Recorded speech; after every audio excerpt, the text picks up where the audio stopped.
Hey everybody, welcome to another Age of Grogu, and I have with us as always Max, Elijah, and Jason. Hey guys, how you doing? What up? Wow, we've had a productive week with Marvel related stuff. Later on in the podcast, we're going to talk a spoiler review for Thor, but we'll definitely leave that to the later half, the back end of our podcast. We all saw it. We all had some very various opinions on this movie. Yeah, there's that. We'll talk about Miss Marvel for sure, and then we've got a little bit of Star Wars bits and pieces, a few little things on Andor, a few other little bits and pieces that are worth mentioning as well. So stick around for that. Otherwise, apart from that, guys, how was everybody's week? Pretty good. Productive, like you said. Productive? Yeah. That's cool. Heavy Marvel week, huh? Yeah. Well, because of movie release, I guess. Every time they release a movie, it's a heavy Marvel week. But hey there, Lavelle, Jane Fossil Muscle tonight. Okay, yeah, we'll talk more about that later. We'll talk more about that later. We can talk about how Brent thought those were real. I didn't say I thought they were when real. we first talked about it, you're like, "Oh no, she worked out." I'm like, maybe it may have worked out, but those what? arms are not real. Maybe they demuscleized her instead. All right. Maybe they just shrunk her head a little bit, so it made her body look bigger. I don't know. Well, no, I'm always saying Juggernaut suit, Vinnie Jones Juggernaut suit. Fair enough. Well, and she's like 11. She's like a foot taller. Yeah, or more. Okay. Well, we'll go into that definitely later on in the back half. But yeah, guys, any news this week that's worth mentioning? Anything on your end, Max, comic wise? Anything cool that came out? Yeah, new era of Batman begins. Writer Chip Zdarsky started his new Batman run. Yeah, it's pretty cool. Sure. Is that a number one, or is that a series like a? Is it no, it's not a new number one, but you don't really need to read the previous 124 issues to know it. It's So wait a minute, did they stop? Did they stop the Batman title because that says 100 and something? So just 125. Batman. So it relaunched with the New 52, like with that one. No, Rebirth. We launched with Tom King's Rebirth run. All right. Yeah. Right. And then he did, I think, almost 100 issues. Then Tinian came in. Now then Williamson came in, and now it's Chip Zdarsky. It's a pretty cool issue. Yeah. Right. That's cool. That's the only thing that came out this week. Oh, well, it's actually something else came out. Oh, this Starhenge. This is supposed to be a new book. I liked it a lot. It's pretty cool. Okay. I don't know how to explain without spoiling it because it's really confusing. But if you like sci-fi and fantasy, it's kind of those merged together. Right. Any Image book is usually good. Image is always create her own like new storylines. Right. Yeah. I haven't picked up that saga yet. I know that was like last week. That saga came out. Yeah, this is saga. This came out this week. Saga 60. Yeah, it's the final one we're doing before stopping for break. January. Yeah, I need to get caught up. I mean, that's the last one I need or whatever. Right. The new run, but it's I know that now that they're going on break, I want to finish that so I can wait another 6 months to continue reading it. Yeah, I feel like I got plenty of time. Everyone's got plenty of time to catch up now. You can read it all. Right. Not that they didn't 6 months ago, but yeah. Right. Yeah. That's cool. Anything on your end of the woods, Jason? Anything from your Vogu end or anything? I'm just working on like 3D model stuff. Right. That's cool. Stuff from my 3D printer. Yeah, no, totally. Well, if you frozen 8K, the big one. If you it's not big. It's kind of large. What's the size of the platform on it on the base? I forgot. I gotta look at it. It's just. I think it was like 4 by 6 by 4 or something like that. 4 inches by 6 inches by. It was only a small base, I believe. Printing base, yeah. But it's cool for small things for sure. 8K resolution. I'm excited. Yeah, I know. Cool. Yeah. I want to experiment and play. What's the first thing you're printing? Hey guys. I don't know. Hey Anchorman. Oop. Hey Liam. How you doing? If I do a head, Vogu head. Yep. I'm drawn up. Yeah. That's cool. The if you haven't seen, by the way, because Jason does a YouTube, or not YouTube, sorry, it's a Twitch on every Wednesday night. We had the link below. of Wednesday course. night, 6:00. 6:00 California time. Pacific Standard Time. Yeah, but yeah, we usually jump on once in a while and have a good talk and stuff like that. Yeah, I have these guys on because we got to fill the air because it's just me sitting there drawing, and if it's just me, I'm not gonna be saying anything. So it's good to have like people conversation. On. It's like conversation starts. I can't. Yeah. Because for a while I was doing it by myself, trying to keep a conversation going. It was so exhausting. It feels like you're talking to yourself because you have to keep it going. On top of the drawing, so it already helps. But it's getting the endurance to just do that for 3 hours. Right. Yeah, that's fair enough. But yeah, it's good. Yeah, I've had fun. I've been doing it every week. Yeah. So one of the things I've been watching, I think I've mentioned it before, is the series of Strange New Worlds. They had the season finale this week of season 1. And again, if you're not a Star Trek fan, I understand, it's fair enough. There's definitely a certain philosophy that, Star Trek has that either pulls you in or doesn't. But I'll be honest, this series is probably one of the best series that they've done of the new Star Trek stuff. And they've got incredible character development, incredible stories. And this week they actually did, like the season finale, just light spoilers here, they jump into the future of one of the characters that they follow, of the captain. And they end up by crossing into the Captain Kirk era. And what if Captain Kirk did not man the Enterprise at a crucial moment out of one of the original series? And they actually picked in this actor who, Paul Wesley, who plays Captain Kirk. That's playing like William Shatner, like plays it in a William Shatner. Well, here's the thing. I read an interview which I found very fascinating, and he kind of said that why would you want to impersonate the original actor? He's still around, he's still alive, and he's still Captain Kirk. So he's doing his own little spin of the Captain Kirk character without, rewriting the books, but it also takes place without overly doing a dramatic, overly doing a dramatic, because it's like, maybe get a little hint in there, but like not even that. No, not even that. I mean, he just simply is playing the character as if he never manned the bridge of the Enterprise at a crucial moment of the originals. And I'm not a huge original series fan. But I agree, Zachary. It's the best bridge crew. The character development of this series and the stories, they take classic old stories, your body switch episode, your time travel episode, but then they up the ante like tenfold.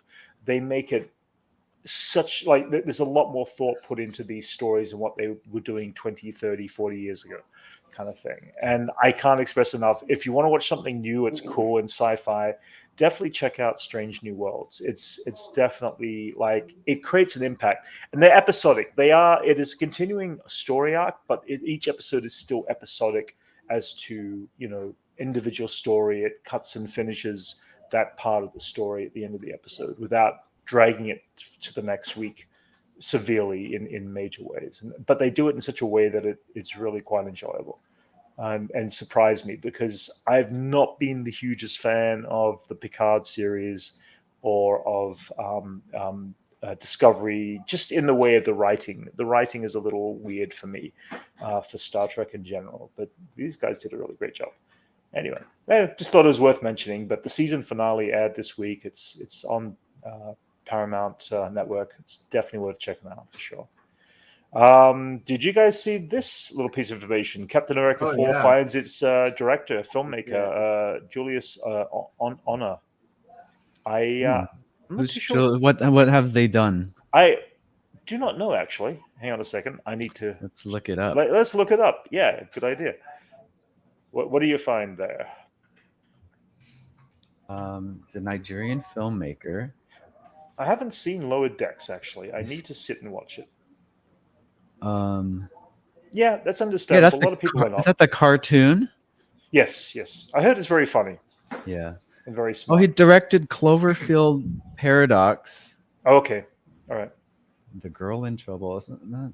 Was that one that was like the one that was shoehorned into a Cloverfield movie? Like it wasn't original. Yeah, it was supposed. Right. Well, is that no? That's the one with John Goodman, right? No, that one 10 was always Cloverfield meant Lane. to have. Yeah, that one was always meant That to be was always Cloverfield. supposed to be. Oh, okay. I Yeah, I thought think the one on Netflix Yeah. that was like surprise drop was like a Mhm. different sci-fi movie that they reshot Right. to add Cloverfield stuff. rebranded to be like, Yeah, make more money, make the get more views if it's connected to something. Well, several years ago, IP. J.J. Abrams was speaking at one of the high schools that I was doing technical theater at. And I actually got to ask him a question that was related to the 10 Cloverfield Lane because they just dropped the trailer that very week that he came to the school to talk. But part of the talk that he said is that they plan to do a trilogy, a 3-part, and I never saw that 3rd part anyway. But at the same time, it was just interesting that they chose to do a trilogy out of the 10 Cloverfield. So, but that's the director from that, correct? From the 3rd one, Paradox. Paradox. Cloverfield Paradox, the one Yeah. that takes place in space, right? It could be. I Yeah. never saw it, so Right, Max? okay. Yeah, it was pretty. I think the plot was pretty bad. The directing was pretty fine. The story was just kind of all over the place. I feel like the movie was just killed in reshoots. It seemed like because they added a lot of stuff retroactively to be like, well, this alien's also the Cloverfield alien. Oh, okay. Mm-hmm. So they're really trying to explain all the origins of that. Right. And it kind of just, if you don't care about it, you don't care about the movie, I guess. So Right. They're just squeezing in dialogue, like that'll be the director. It'll be interesting. it'll be interesting to see what this director does with Thor. Sorry, Thor with Captain America. Captain America 4 is what I was trying to say. I'm just happy that movie's moving forward quickly. Yeah. Yeah. Yeah. I wasn't expecting to see another Captain America movie. That's cool. Yeah, that's kind of cool. I mean, it seems like they're keeping up with it. Hopefully they get what's his name to be write the score for it. Yeah. I forgot his name. He did like X-Men First Class and all the Captain Americas after the first one. Right. That's cool. And what else was they were saying that Ghostbusters the sequel to Afterlife is set for December of next year, or 2020. Yes, yes. 2023. Yeah, that's it. Yes. Did we bring that up the last week or not? I don't think so. Okay, all right. I don't think so. Yeah. But they have a date for it, which is soon. I mean, that's like either they're making the movie right now, or they're planning to have a very short period of finishing it off. Yeah, no, for sure. There was something cool that was. I mean, there's with the exception of talking about Ms. Marvel and Thor. I mean, what else has you seen in the news of anything Marvel related this week? Anything worthy of speaking? It's been a pretty quiet Marvel week of information. Yeah. Outside of the movie and the series. I was going to then jump to the next stage, guys. Industrial Light and Magic. There was a streaming piece. It's a 6-part series, apparently. That's 6 parts. I know that sounds cool. And I hopefully they're nice long episodes and really squeeze in a bunch. They get focused on like a movie for each episode or something. Yeah, and hopefully it's footage that we haven't seen before because I mean, it's going to be the uncut footage that we didn't see and the footage that we have seen, but the parts that we haven't seen of that footage. You know what I'm saying? Yes. Yeah. It's so there should be, which will be nice because there's a lot of, behind the scenes Star Wars stuff, but nothing very focused just on the history of. Well, I was going to say, I need to kind of mute a certain amount of this, but do you want to play this little trailer they dropped? Yeah, I think you can play that without getting in trouble. Let's see what happens. All right.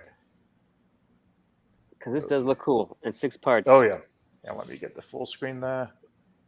Yeah, if you haven't seen this, it's pretty cool. Visual effects create the magic that makes people want to go to the movies. Movies are special effects. We start with an empty frame. Anything is possible. As audiences see through the illusion, the bar just raises. How do we do this now? How do we make this look great? I leave it to the geniuses at ILM. Yeah, I'm just going to keep the volume down for a bit, but it looks like they're going to cover everything from the original, from Inception to where they're at now. Yeah, exactly. Yeah, that's cool. Yeah, there's so many different eras of ILM. Oh yeah. Oh no, totally. Yeah.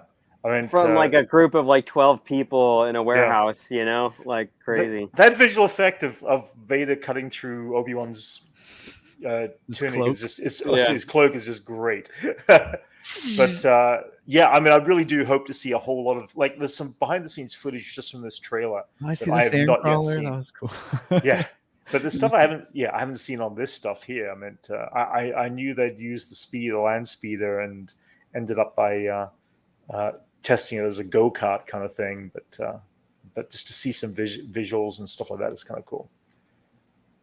But then, they've got follow right through to all their more recent stuff, and so 6-part event, so many innovations right through to computer graphics. Oh, I was worried they weren't going to do Pirates of the Caribbean. Yeah, well, this is the first amazing effect. Yeah, that's the little one they showed there's their very first animated short they ever put together as Pixar before Pixar did their kind of that broke off animation for parts of it. Pixar's early stuff is so creepy. Yeah, no, totally, but it's worth it. I mean, but at the same time, it's like, I'm very, very invested in checking out what this series is going to be about. But it's got all the greats that are there from Phil Tippett. Phil You're talking Tippett about and Dennis Muren. Animating on acid. I don't know about that, but yeah. There's a cool documentary on that, actually. Because why we watch it on YouTube. Phil Tippett's series is on Splinter now. Series or his short film? I want to call it something Mad Dog. Mad God. Mad God. Yeah, Mad God. Sorry, it's on Splinter. Yeah. It's on Splinter. Really? The website. Splinter. It's supposed to be playing in the movie theaters in some places. But it's got a release on Splinter. That's where you can watch it now. Like I know it's there, and I just been. I don't know what Splinter is, but it's just like a horror, like a Netflix, but it's all horror stuff. Ooh. But you could probably get it for a month or whatever. Yeah. 1 month is probably worth the price of watching it, I would think. Yeah, no. He's been working on it for 30 years. I've been following it for years. Yeah. That actually would be kind of fun to stream together. Like if we. We should actually. Like that's if one of us got it, then all 4 of us could watch it, and that'd that be would worth be actually cool. That would be interesting because none of us seen it. We don't know anything about it really. So it's just that Phil Tippett is one of the most creative animatic creature he animated all the snow walkers. Designer and animator and animator, everything. Yeah, he took stop motion to where it ended. Exactly. Yes, he ushered it to its end. To the end of the. And then even CGI came in, and then even helped the animators animate. Yeah, he helped if it was hand done. Thing, yeah, he helped bridge the gap between that with like Jurassic Park, and he made the puppet that you kind of position to get the readings right. That was a good little transition for him, but I think that was the moment he knew that his that's it. I'm growing my hair out. I'm going white. I'm never gonna shave my beard. But he looks like John Baldessari now. But they keep him busy now. I mean, it was Jon Favreau who basically called up and said, we'd like to get some animations, little shorts, and he built all the miniatures for everything we've seen in Mandalorian so far. That's great. And all that. Get the OG crew. That's it. Yeah, totally. Absolutely. And then he still did stop motion because they brought him back for all the Star Wars every time that holochest pops up. Yeah. It's like, hey, Phil Tippett, you gotta finish the animation. Hey, keep the ones that were the creators of the beginning, keep them busy, keep them active as much as they can. I mean, how in a world that is not doing it as much, I mean, how else are you going to get as close as possible to the original? The original guy. Sure. Oh yeah. Totally. While they're still around, Yeah, well, that's the thing. They're all definitely up there. Keep them around like a charm, just like as a good luck charm. So hopefully this does good. Jeez, we got all the guys. Come on. Yeah. Phil Tippett and John Williams. You don't like it still? Yeah. But I mean, that either way, that series is going to be holding a lot. And it'll be investing a lot of information on that. I do know, and I didn't get the chance to go into the ILM panel at Star Wars Celebration, but they had an ILM panel where they showed parts of this, obviously, and I don't think there's anything online, but I think this trailer kind of sets up the tone of everything that is going to be what they're going to cover, which is amazing. I've got all the books and stuff from way back, the first 10 years and the second 10 years books that they released, and I learned so much information on filmmaking and the idea of special effects from these books.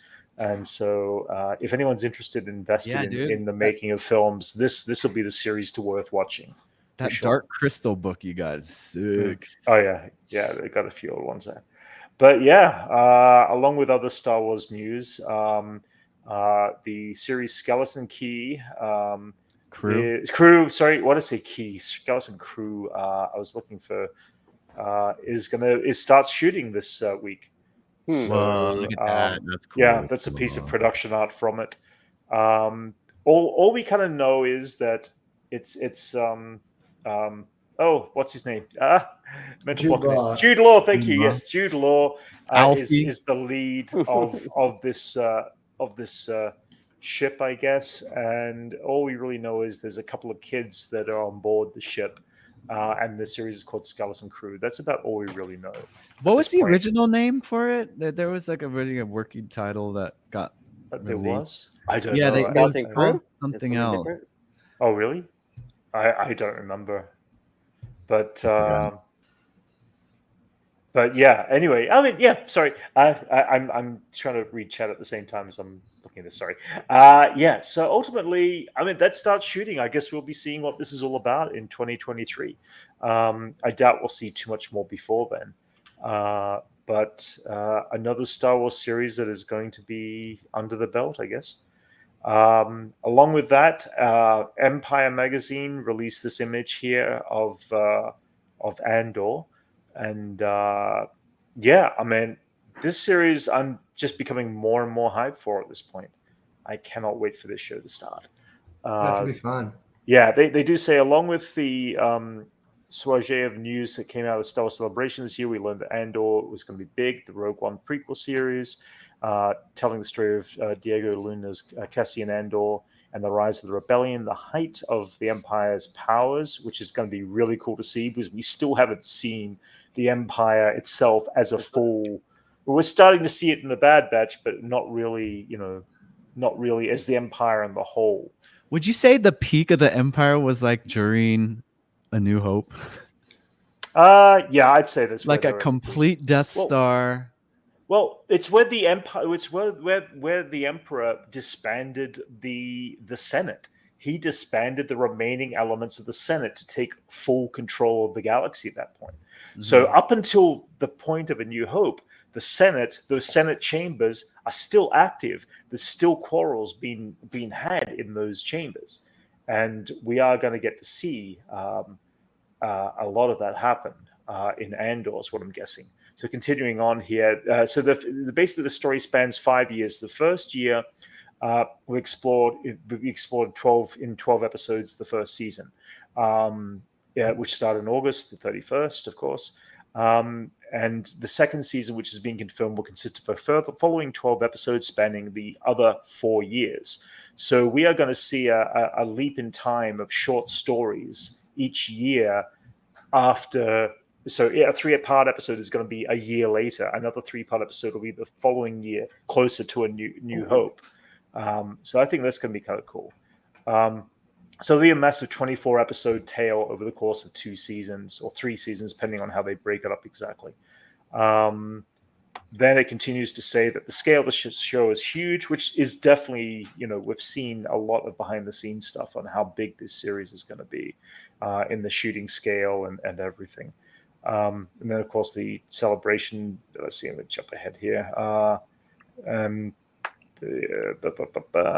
yeah, so we also, and of course, then we'll be, supporting characters like Genevieve O'Reilly, who's returning as Mon Mothma, Stellan Skarsgård as a brand new character. We obviously see him here in this image here.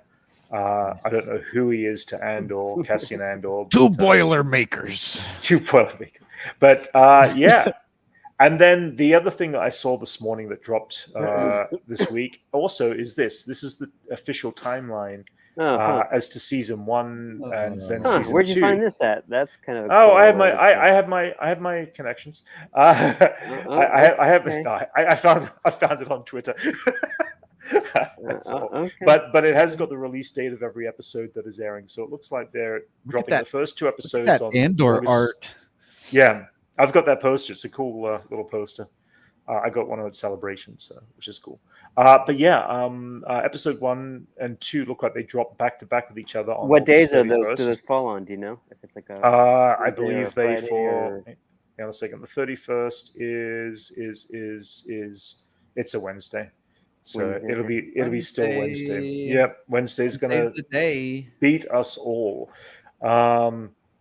Yeah, and then of course it goes in more or less consecutive order with the look of it, all the way through to the end of or mid-November, and then season 2 filming begins in the fall of 2022. So yeah, that is that's Andor. That's big content right there, dude. That's a big season too. Yeah, most of that goes up to like what, 8? 8 episodes, maybe 9 if we're lucky. Longer, longest, I think. Yeah, Kenobi was 6, of course. But I mean, the Bad Batch has been 16, but that's also been animated in half the length of live action. Yeah. We also don't know the length of the Andor episodes. The Andor episodes might fall in the 30 to 40 minute bracket. If there's that many, it's hard to tell. Hard to do. We don't know. Like by the time they ramped up in an episode, they'd have to, cramming a lot in if they do a 30-minute episode. Yeah, I mean, it's obviously going to follow a chronological order of events taking place from 5 years before. But I'm very I'm now more hyped than I was about a year ago for the Andor series. Some big character development. This could be like a soap opera almost. Yeah. You know? I'm hoping it is. Mm-hmm. There was something else I saw that was really cool online today. This was a Lego exhibition for the Imperial Light Cruiser. Whoa. 200,000 pieces in this Imperial Light Cruiser.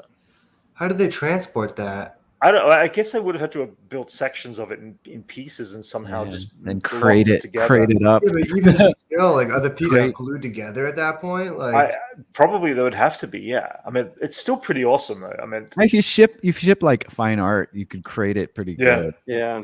You know, I'm always impressed with like fragile stuff. Yeah, I mean, I'm always impressed with the custom builds like this that they do. Yeah, it's really awesome. I mean, I've never really. I mean, outside of Legoland, which do a whole, have a whole setup and environment there, which obviously is beyond just Star Wars, of course. It's like I'd love to check out these. I don't think I've ever seen any of these come past California. I'm not too sure they have or have not, but. Either way, it's pretty kind of cool. Huge, it's massive. I wonder how much that costs. How much worth of Legos? Oh, Legos are 200,000 pieces. It's probably crap. It'd be quite a bit up there. Like $2 million. I don't know. I mean, it wouldn't be that much, but it'd be definitely up there. I'm sure they'd be sponsored for all this sort of stuff too. I'm sure someone's. No, yeah, I know. I'm sure they are, but it's just like if you were to put a price on that many Lego pieces. Oh, for sure. Yeah, that's expensive, man. Yeah, and just the amount of weight is in that too. Because Lego, when they get built up pretty big, those things can get pretty heavy. Yeah, you think it has like a frame? It's probably got like a metal framework somewhere in there. Yeah. Well, if you had a look here, you can see the metal supports under the legs, under the. You got to distribute that weight. Oh no, totally. So that's to scale to the minifigs, right? So like, I don't know. If you were to open up the bridge, you place the minifigs there, and it'd be like, it could be, yeah. It could be. Yeah, think of a little minifig in the loading dock. Yeah, it could be. Yeah, it'd be close. That's still pretty crazy, though. Yeah, that's insane. And then, what else? So Jason, did you catch up with Stranger Things season 4 yet? Yeah, we talked a bit about it last week, but yeah. So what were your final thoughts on the end of the season? Are we talking spoilers now? Yeah, we should probably do. We'll talk. If you haven't seen Stranger Things, we will do a bit of a spoiler alert here on Stranger Things. So what do you think? It was cool. Yep. I mean, I guess Eddie Munson was the sacrifice for this season. Unfortunately, really liked his character. Yeah. It was kind of he died. It was kind of useless how he died, though. He didn't really do anything. Yeah, I wish he did more to like. I wish he did more to like sacrifice himself, and like what he did actually had an effect on anything. Yeah. But he was my favorite character, and I guess he was doomed. Well, that doesn't surprise me. He's never watched it. Maybe like it's been 30 years since he saw Ghostbusters. Maybe Yes. 30 years, and then he'll watch for sure. Watch this in his own time. Right. He'll do it in his own time. But yeah, I wish he did. I wish he had more play in like the taking out Vecna, because and then that way instead of just died by a bunch of bats. Yeah, he was just buying them time, aka plot device to kill him and not Steve. Yeah. And every season has that person, you know, a beloved person who dies, where it's your Barb it's or kind of expected. Sean Astin. Was Barb really beloved? She's famously known for dying, so that's why. I think that was never addressed. She was proactively like popular when people were like, "Well, what happened to Barb?" Remember, the hype around the second season. She's dead. Yes. Yeah, like everyone like was waiting for her to come back, because everyone's like, "Oh, we love this girl," and then they just showed her body in the end. But I agree. I think Justin I feel like that speech was written for Steve though. Like everything he's saying is like, "You're my brother." Yeah, he's talking about he looked up to him for like a while, but he knew him for like half a summer or something like that. Yeah, I guess he was expandable, you know, and then because he was new, and I guess the actor who plays Steven is doing pretty good right now, so I think he's got some star power, so come on, hold on to him.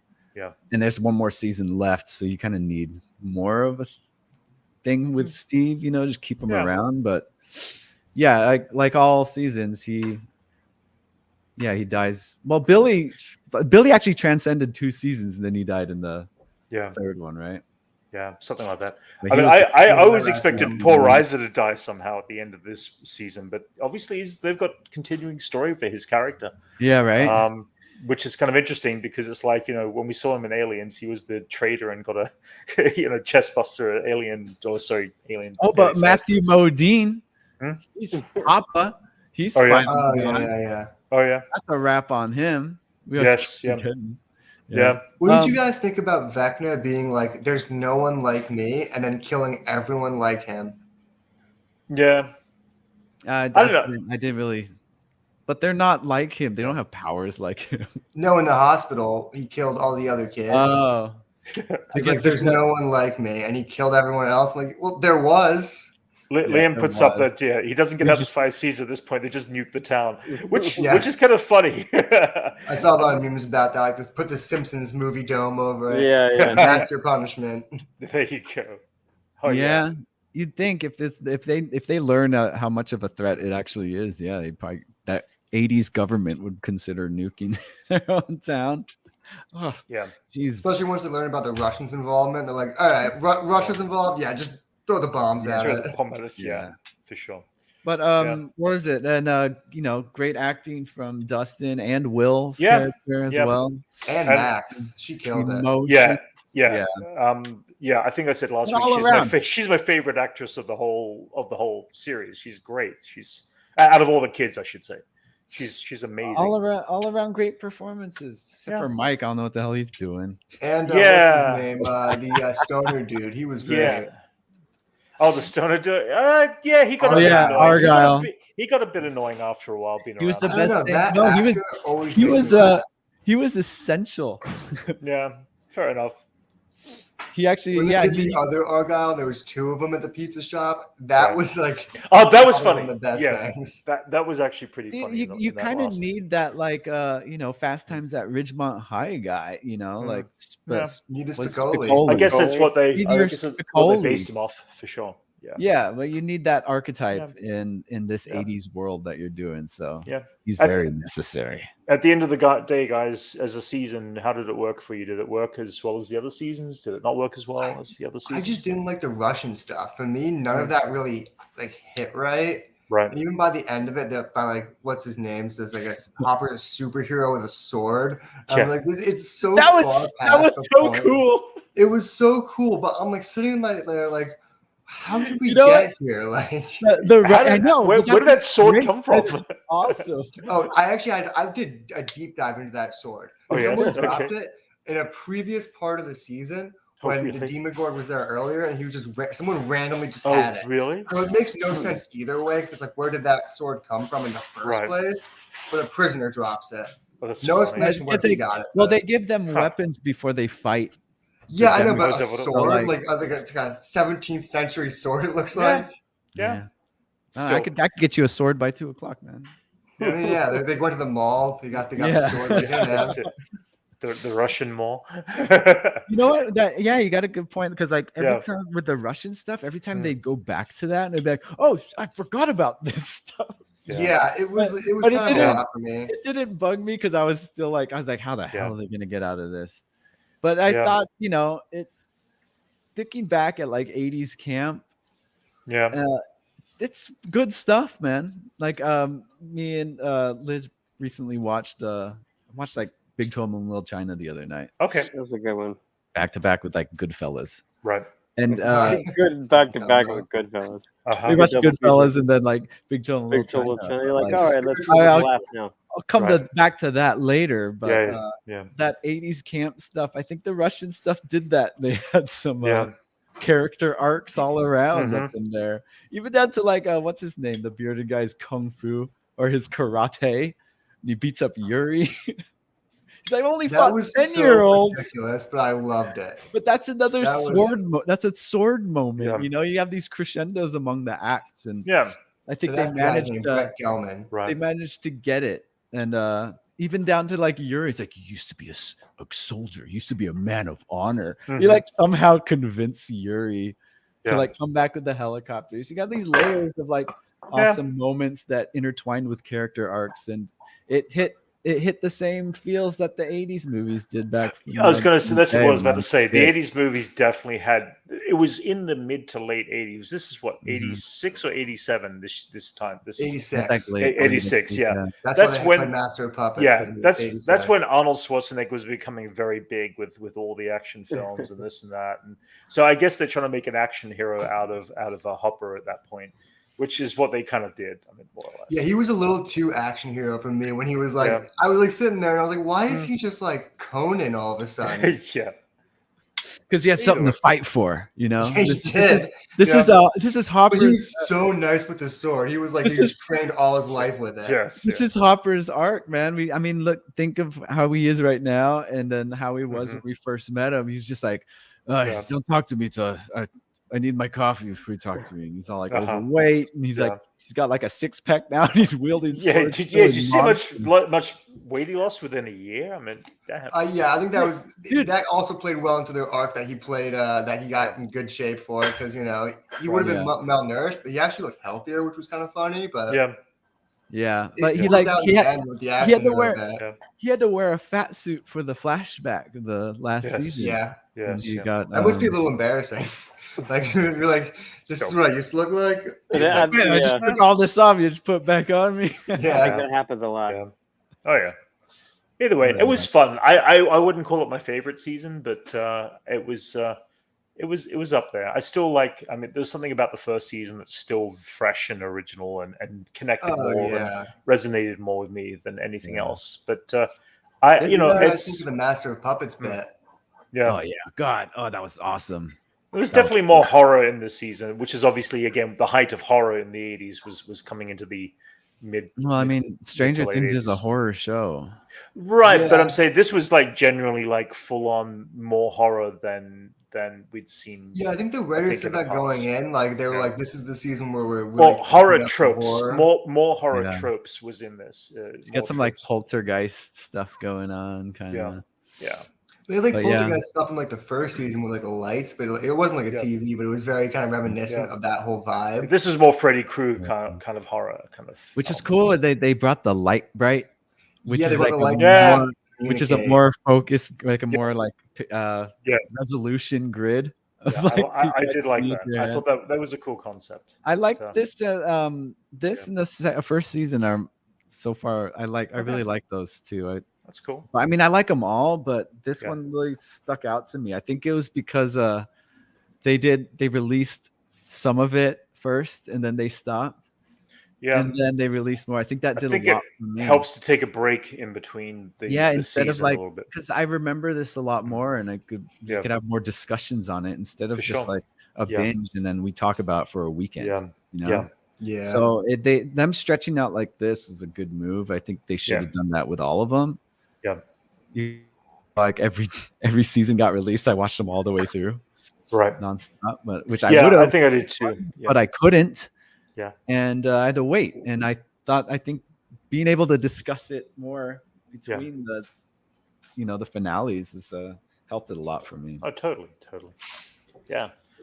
Any other thoughts on Stranger Things, or just we've got a year and a half? I did see that they said that 5. They said that the next season's the last season. They said expect a finale that's full movie length, and I was like, what did we get this season? If next season's gonna have a full, didn't we just get that? Yeah, that's what I was saying. Like, didn't we just get like the longest TV episode I've ever sat through? Yeah. Yeah, it was definitely very long episodes. I feel like an hour and 15 minutes might have been too long in some cases, because there was a lot of dialogue between characters, but it was kind of in areas needless dialogue. It didn't advance anything along. I think it could have used like 3 extra episodes and shorter episodes. Yeah. Well, there's a lot of little stuff in between that happens in the episodes that you kind of forget about, but they kind of fill the space. So you're kind of just like, all right, I'm watching this. And then there's a lot of them they can cut, but I don't know. I don't mind the length. I think some good stuff's at that length. Fair enough. Like the good, remember Sherlock was pretty long. Yeah, no, fair enough. Good first 2 seasons. Yeah. But then, I mean, I guess, the 4-hour 2-part or last 2 episodes, it was about 4 hours long. It was definitely a good feature film length ending for the season, at least, which was cool. It had some cool moments, like with the music and stuff. Yeah. I like the music choices. It's a good use of Journey. Yeah. Oh, yeah. I like that. I think I read somewhere that they brought the original Journey singer Steve Perry back to re-record some vocals for that. He could sing. Yeah, he just an album. I heard he got like his voice is all messed up. He could still hit the voice, but no, it's not. Yeah, an album guy who tours with them. Arnim. I can't remember his last name. That guy's great. I saw him a couple years ago. It was fantastic. Yeah. Right. They found him covering Guns N' Roses. Yeah, he was doing like karaoke or on YouTube, something like that.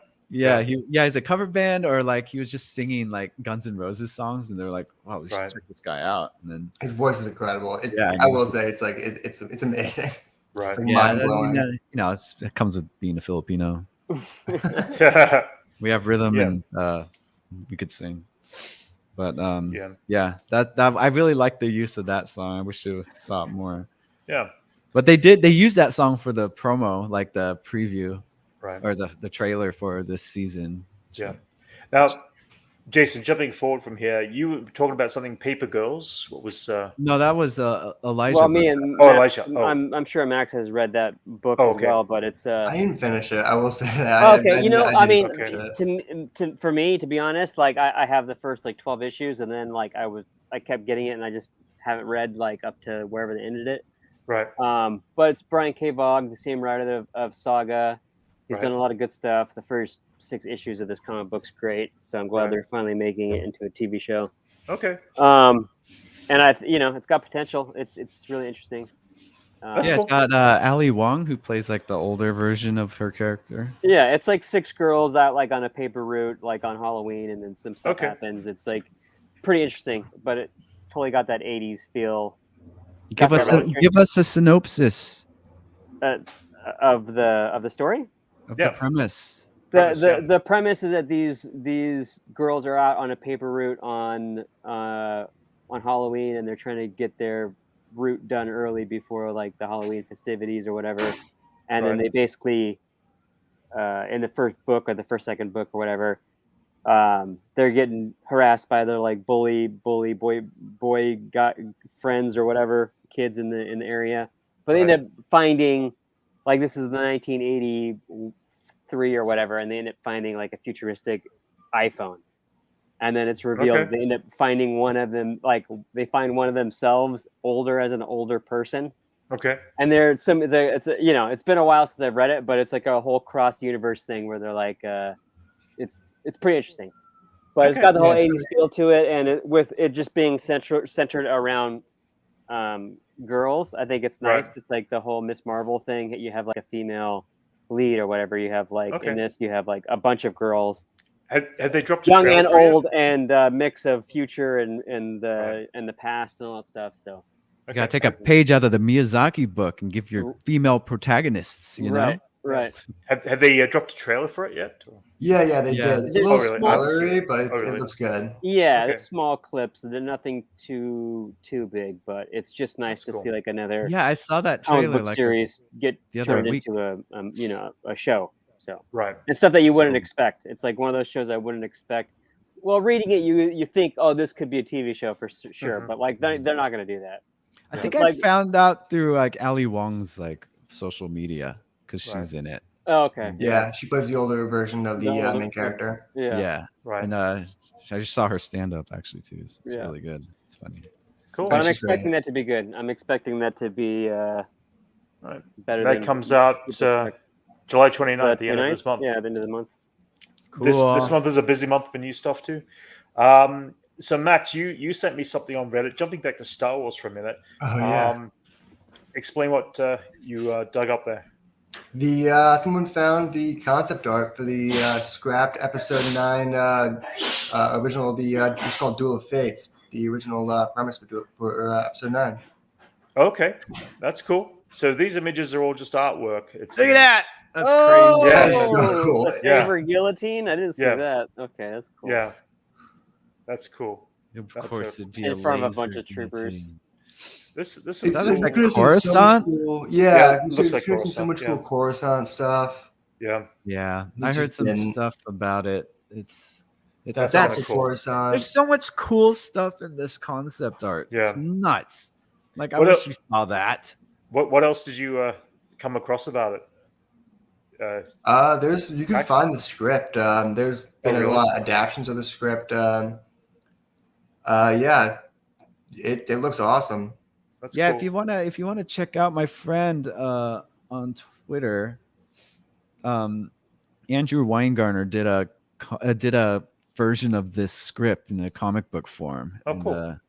He's currently working on it, but check it out on my Twitter. I'll share it on there. Yeah. But yeah, he took some of this like based on like the concepts that leaked. Right. He basically did you see that Leia redoing her stand? Yeah. This would have been a much better movie. It looks cool. You see Raisin, that's so cool. Yeah. Looks like they go through all types of planets. You got like a Hoth, you got your Naboo looking planet. You got Luke stopping a lightsaber. Yeah. I love that it's just his Force Ghost being like, no, don't do this. Could be. But yeah, it's the cool conclusion to the trilogy that never happened. Yes, yeah. Like was his the guy who almost did Dune? Okay. Jawowski, is that who it is? Right.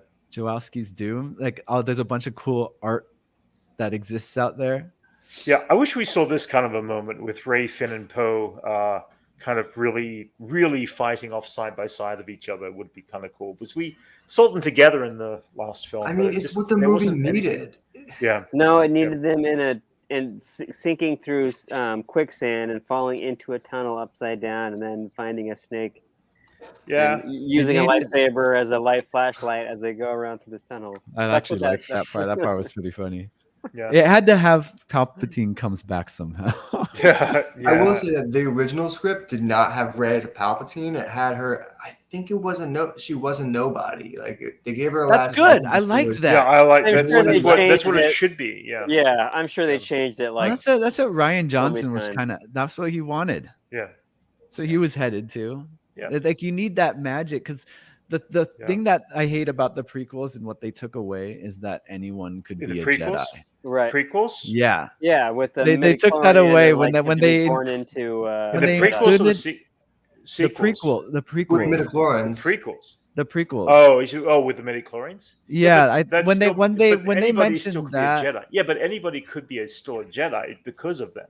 It's a matter I know, of but everybody like, has them in their body. I understand that, but like only ones with a heavy count would be Jedi. You know, what it does is it makes it a physical thing, not a soul thing. You know, like I always viewed it as like anyone could be it.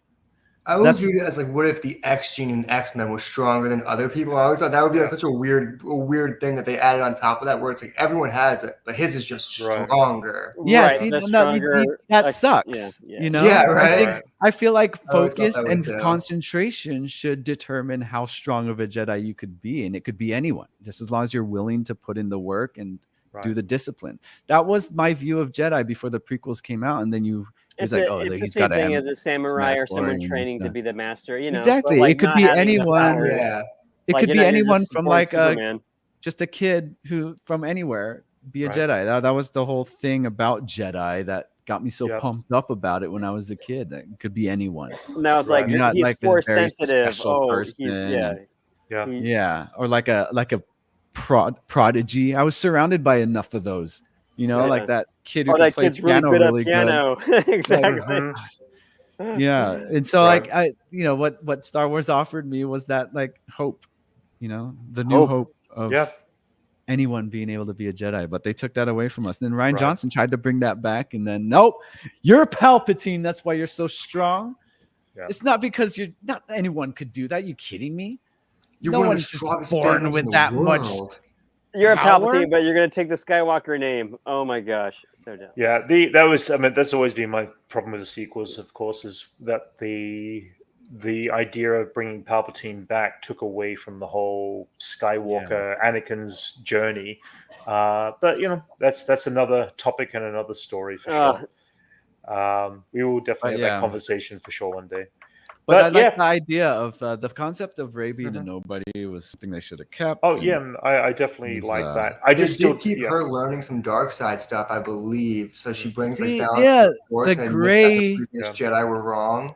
Yeah, balance through the gray Jedi was what I wanted. Like that was her ultimate path, you know? Yeah, because like it's not just light, it's not just dark, it's both. It's a balance between the two, and that's the balance that all the Jedi and every Sith missed.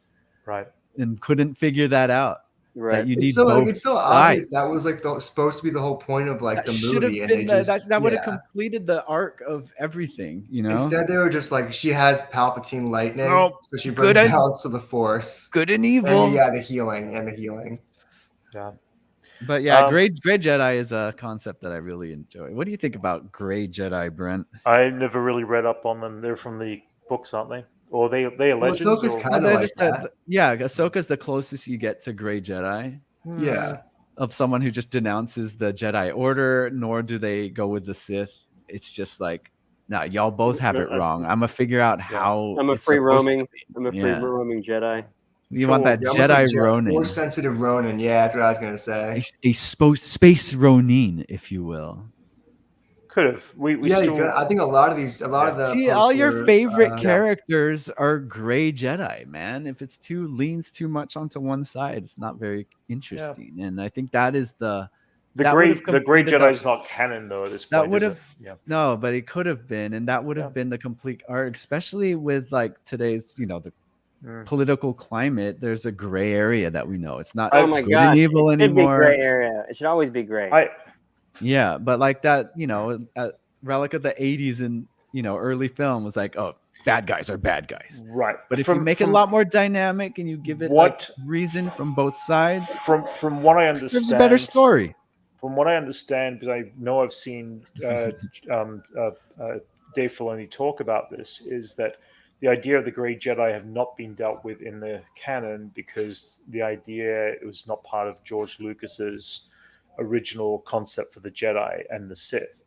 That would be something totally different, and it wouldn't be considered Jedi if they did bring that up in future. Maybe Jedi's not what we need then. Well, that's the thing, is like it would have to be brought up as something different rather than actually a Jedi or just a the only the moniker comparison might be similar, but it would never be considered a Jedi trait as being a gray Jedi or a Sith gray. It literally wouldn't. Because there's elements between the good and the evil that Lucas always had the balance of maintaining, and that gray did not exist in the Jedi concept of this, or in the movie concepts either. You know, like you think of Indiana Jones, it's like, oh, Nazis, they're bad guy, no questions asked. No, I understand that. Spielberg and Lucas both do that a lot. They're like, these are the bad guys. They're bad in every sense. But that's an old trope that we used to use, and it's not like that anymore. You know, a lot of like the best movies that come out now, the bad guy is a lot more dynamic. The humanity of the bad guy. You got to show both sides because you know its stories are told by the victors, and if you're going to be talking about your bad guys, that's true. What you're going to say. Right. But the world's a lot more complicated than that. And I think Star Wars would have had a good opportunity. Oh no, there's to definitely do that. Definitely a place to put characters that be gray Force sensitive characters, but not call them Jedi. And I think that definitely should be open in the future.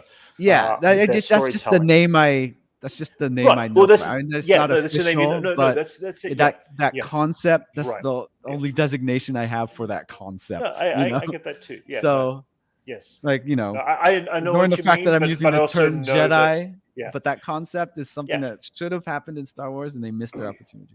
Well, I don't know if they missed it. They just haven't yet properly. No, they fucked up big time. They totally missed it. They haven't. that last movie. Yeah, they missed it by not using it in this last trilogy. Like I'd say that they missed a lot of things up in that last trilogy. There's a lot of missed opportunities. They closed. We didn't even see her forming a new Jedi like order. Zach, she's just like, I'm alone now. Yeah, Zach has a great point. Luke was gray. Yeah. He gave up on it. He was like, even his hair was gray. he looked like he sang for the Bee Gees. No, Luke wasn't. He denounced the Force the same way Obi-Wan did. He said that. That's what I like about the Last Jedi, is that Luke says a lot of stuff of what I thought about the Jedi, and I like the points he was hitting with that. And it's unpopular. I really like the Last Jedi more. Yeah, that's fair enough. The more I watch it, and it has its moments. It's better because it's got Luke in it. You know, it's like Luke. It's like you want to see Luke in a Star Wars movie. That's why I think it's better than Force Awakens. But still, there's stuff you're just like, oh. Yeah, there's a lot. Then I'll go back and I'll just be like, oh yeah, this. Yeah. No, just hold on. Just tell him the plan. Yeah. But it's still good to see Luke. It's like it's worth. Would have been cool if that was. Would have been cool if that was Leia to crash the ship. Would have been awesome. But anyway, Sorry, Brent. No, you're right about that point. I never thought about that. That would be a Leia thing to do. But they would also not finish off the story at that point in time as to her connection to her son and stuff like that. My canon is Arlnot's YouTube channel. Fair my canon. You'll know what I'm talking about, Brent. What? Wait, say nothing. I never read any of Legends. So I was fine with the canon of Anthony. The thing. That's what you call the Grey Jedi, is Jedith. Jedith? Okay, fair enough. Oh, Jedith. Okay. We could play a drinking game. For sure. For every time Brent says fair enough. Oh my gosh, we would be drunk. We would be drunk next week, guys. It has to be beer. Start it has a to tally. be beer and like you won't make it all the way through. So if you had like whiskey or something like that, you're doing shots. We would just all be drunk. Oh man, that would mess us up. Let's chat for a little bit on this week's Miss Marvel, guys. And you can't tell him because then he would be saying it more. You kind of like naturally, you know.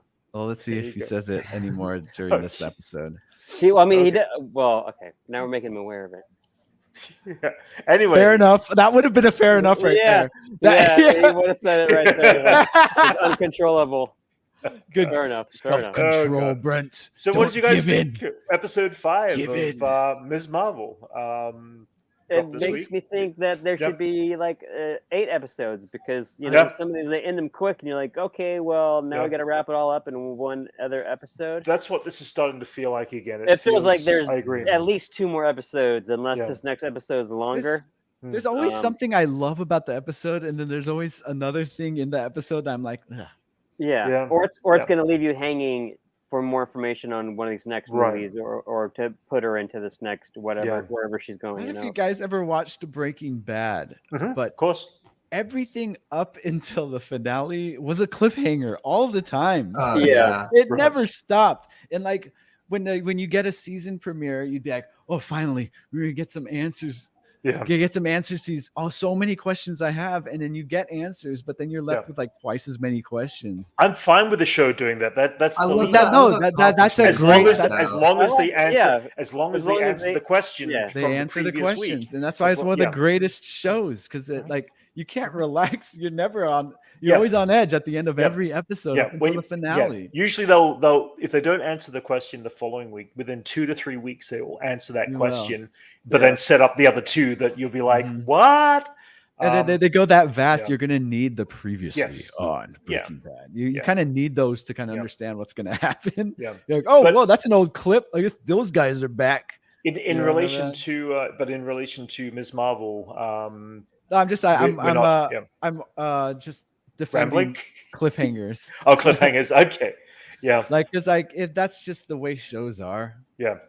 You're gonna get some cliffhangers if if they're planning something else. Yeah. But in the nature of Marvel content, you're gonna have that, those obligatory connective tissues in between that aren't gonna answer anything at the moment. Yeah.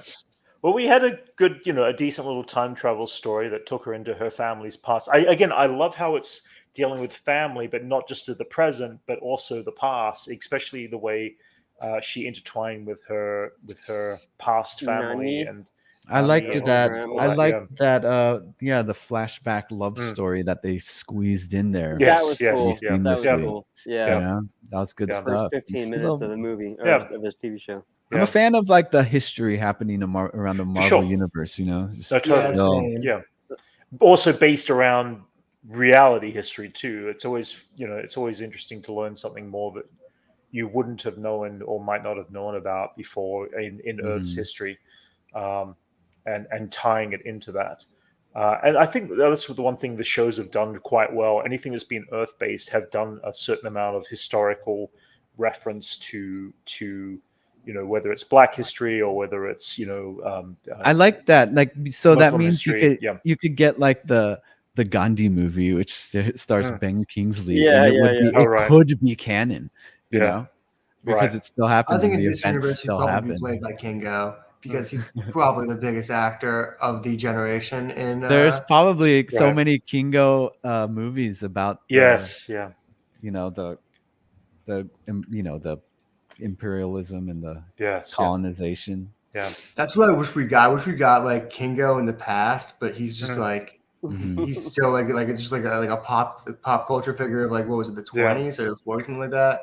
And every era of people like every era of film, there's a Kingo that exists. Yeah, they already mentioned that. Whoa. I wish we They did. Yes, they did. Yeah, that was one thing I loved about Eternals, that he's a public figure for so long. Yes, and they enforce that everyone's clueless on it. Yes, yeah.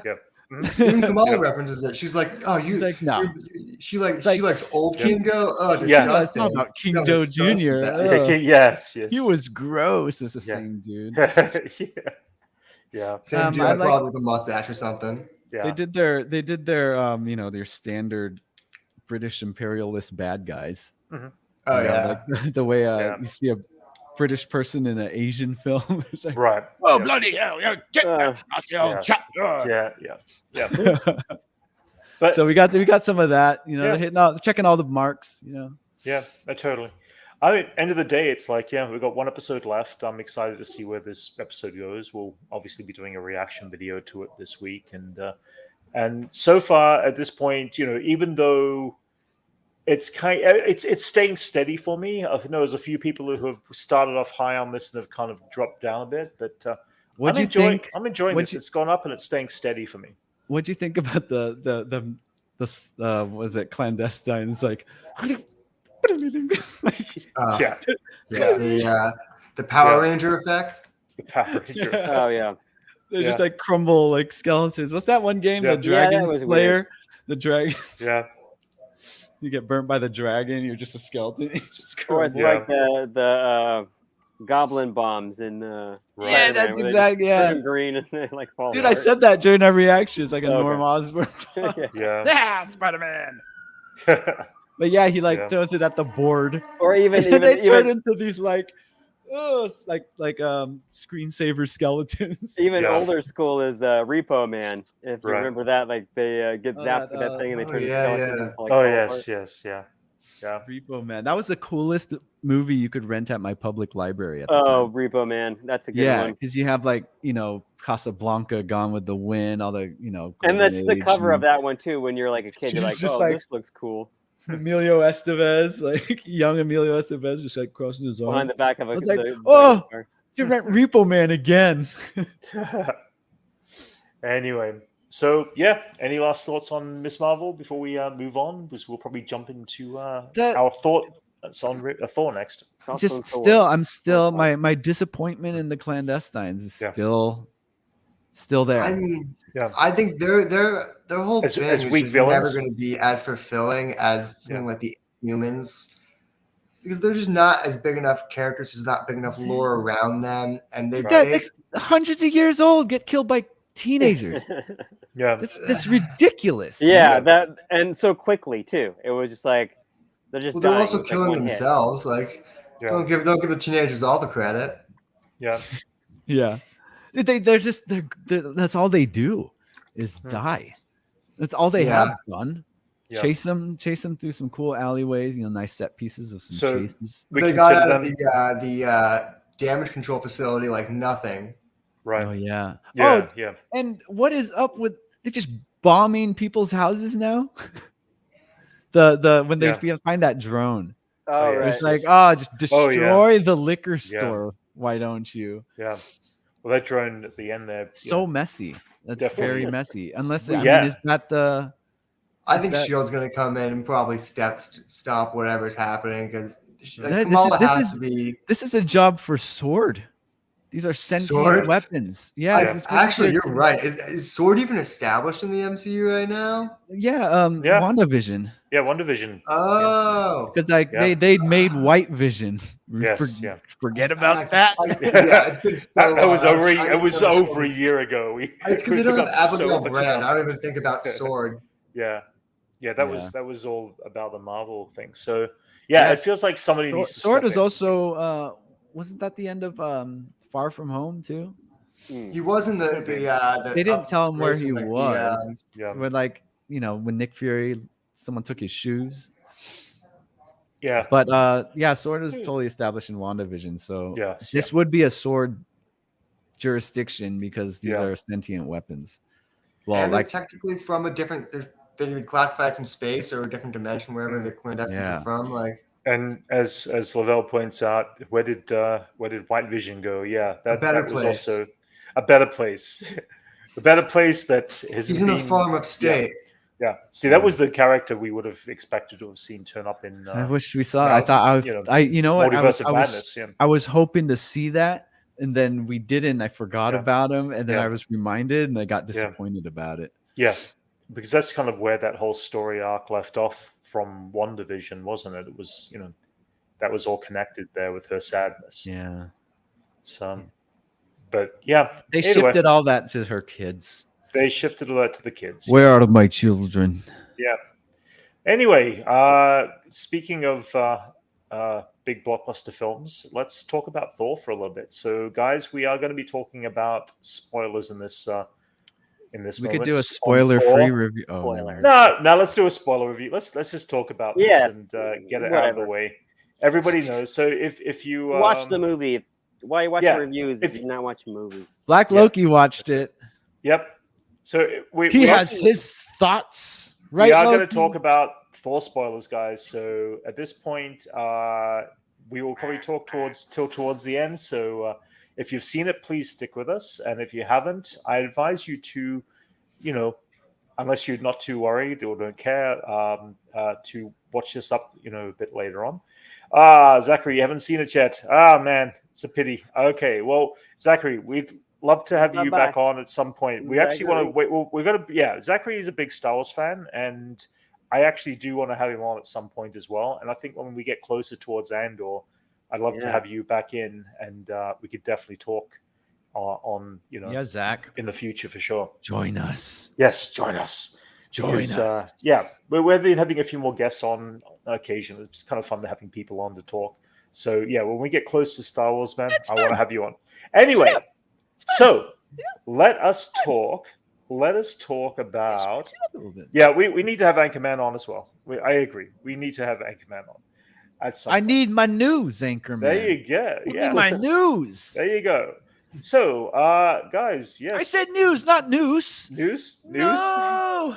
What are you talking about? Anyway, let's talk about Thor, guys. Thor Ragnarok. So I just watched Big Trouble in Little China. Okay, yes. Your point. No, it felt like that. It feels like that. Yeah. And that's I like that. Okay. The style of I like the direction they're taking him, and it's like it's as if remember the shorts of like Team Thor during like Civil War and right before Thor Ragnarok and after Thor Ragnarok, those shorts directed by Taika Waititi. I feel like they kind of ran with that energy. Right. Hardcore. Which is like which is Hemsworthy. I think he glows. He's best in that mode, right? And I think they're running with it because it's great, and even to the point where they got Daryl in there, right, as like a tour guide for the Asgard of New Asgard, and it's cool to see how. Oh, that's who. Okay, I couldn't connect who he was. Oh, that's funny. Yeah, that was a nice little. After watching it twice, Brent, you still never caught that. I forgot about the character. There was a lot of a good amount of reference to the shorts to the point where like he talks like he gets when during the montage with him and Jane, he has a call from Nick Fury, which is what he calls him in one of those shorts. And then like at the end, we're talking spoilers. His Mjolnir's dressed up and has a little bed like what Thor made for Mjolnir in the shorts as well. Okay. So those shorts are more canon than we thought. They're so canon. Okay. I need to go back and watch Daryl is another level of canon now. Right. I need to go back and rewatch those now. Yeah, that means that there's also like the one with Jeff Goldblum. Yes. It's been I need to go back and rewatch those because I've forgotten I've only really watched them once. Yeah. Get your Thor material ready before the viewing. Read the assignments. I forgot they existed. To be honest, it was like I haven't. Content. Yeah, see, I don't rewatch the Marvel content before I go see the movie. I probably should, but I don't get either time or whatever. Anyway, I watched them enough where I could just like watch it right now. Right. First Thor. Fair enough. Oh, by Loki. Oh, that's so good. Yeah. All right, Max. Kenneth Branagh and his Dutch angles. Jeez. Yeah. Max, tell us your thoughts on Thor Love and Thunder. I didn't love it. I thought a lot of the humor kind of undercut the plot. There's certain stuff with some of the characters that bugged me. I don't know. I felt Jane going seeking magical healing elements was a little selfish compared to just trying to just stick with science. Right. Especially, I don't know. I think maybe I thought that because in the comic she specifically says she doesn't want to do that because she views it as selfish and refuses to take any magical potions and just sticks with the science, and that's what makes her worthy. So I don't know if that was just a little jarring for me. Okay. But I also just didn't really like Gore. We didn't really get to see him do any god butchering. He was kind of just there, just pontificating, telling jokes, being a little silly, and then at the end, it was shown as screenshots. Right? Like they do a little bit of it, but then also you think about it like how many gods can you kill where like someone's not going to get mad. Hey, you're killing my god on. Well, they make whole new gods. A whole planet of gods. Like I think the only existing god that gets killed is Zeus. Well, he doesn't. Yeah, Really, he doesn't. But he doesn't really. Yeah, every other god that they showed dead on screen was like made up, right? Yeah, like there was he kills. Well, there was the giant Fern and Glig or whatever it is, the giant blue thing from the comics. That's like him and what's his name? Look at.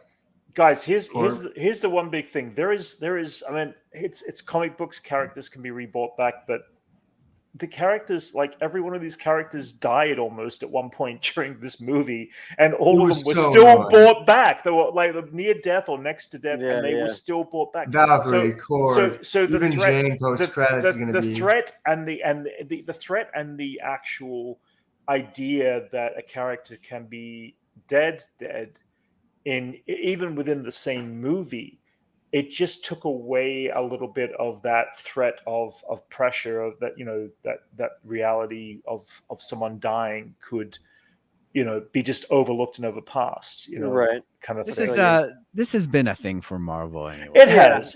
But is it getting old? Is where I'm going. It was more starting to get old. Actually, I don't mind. What? I thought it was more noticeable with Thor actually not getting in any danger. There was no point where Thor got stabbed in the heart. It was everyone else got decimated, but Thor was didn't even get a scratch the whole movie. He didn't, did he? Yeah.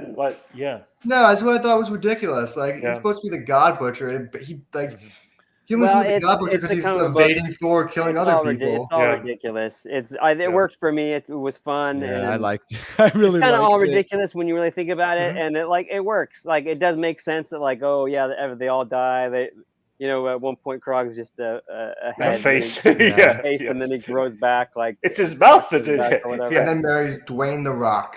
And, a happy ending for everyone gets a happy ending. But it just made for a fun, the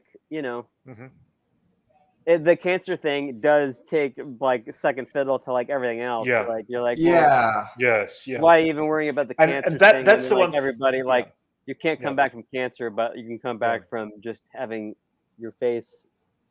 Well, technically, you can come back from cancer because you go to the village of the gods in the post credit, and suddenly Valhalla, and now you could get brought back. Valhalla is real, and I guess because she held the hand, she was Thor, right? So she was Thor. No, I get that, but at the same time, But it takes away from that death, that meaningful death of someone dying of cancer. If I was to compare the death scene to cancer from Guardians of the Galaxy, James Gunn did with his the kid with his mother, completely different, different. But the emotional impact was so much greater in that short little scene. Yeah, for sure. And I didn't feel the emotional impact in Thor that I felt from the similar kind of death to a character that we did know. I mean, come on, the mother was in it for 2 minutes in Guardians of the Galaxy, and I felt like I was about to burst into tears from the performance as well as from the reaction, and the way that it was shot and everything. And that was the one thing that was taken away quite a bit for me from this, is that they set it up at the beginning of this film that she's going to die of cancer, that there's no way around this, and when it went through to that point, I didn't feel the emotional value from a character I've seen now and known for over 4 Thor films, and it just didn't hit those marks for me. And I feel like some of the humor that was used, which was definitely cheesy and totally, worthy of putting in, was a little too much from Taika Waititi, because it took away a little bit. It feels like Marvel saw Thor Ragnarok and said, hey, do exactly what you're doing there, but times it by 10. And I think that Thor Ragnarok had the perfect amount of humor and drama between it all that connected it, and it didn't need more. It just needed a similar tone. And I think that tone was taken way out, because the first 2/3 of this movie for me were a little too cheesy, comically, dialogue heavy with jokes and puns and stuff that were a little over the top.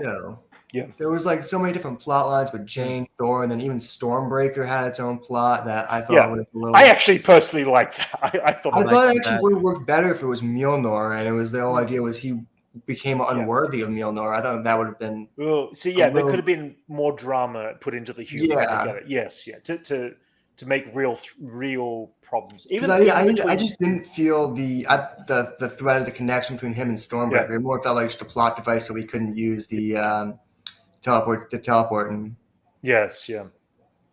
Yeah. There was I really liked it. I liked it. There was things that were funny. I thought it was like so good. Stuff, it worked as like your girlfriend's dating somebody else, or you're like the new boyfriend, and you're like hanging. I know that guy. Like that was my friend. But they could have been more what's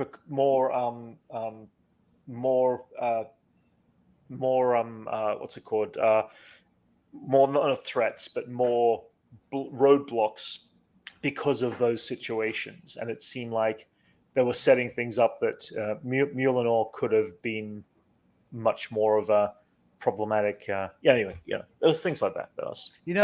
Despite all the god butchering we don't see, I do like the parallels of what Gore's views of the gods and what you learn what the gods actually are is just this indulging super bourgeois who don't give a shit about let them eat cake type people.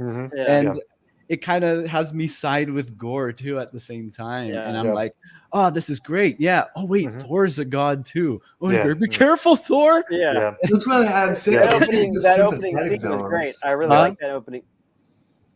I really am kind of just sick of the sympathetic villains in the MCU. I think they need to have these people be bad guys. Like in some cases. No, dude. I do all the gods. Like we have enough of the God Butcher, then get a happy ending. We have enough. I liked that, and I thought that was a good twist, and I got pretty emotional, and I think, he was just a victim of this, of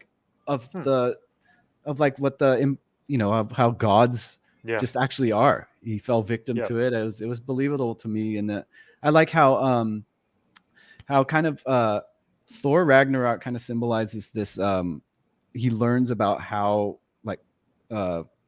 fascist or Asgard actually is. So there's always kind of this aspect that you get, and then the focus of Love and Thunder was like just the relationship between and the disparity of like the unfortunate and like the super rich, the separation from that, and I think those parallels kind of helped the story a lot for me, because that makes sense. It was I was able to like understand what his fight was for, and I think his that was I don't know, it was really rich for me, and I really enjoyed it.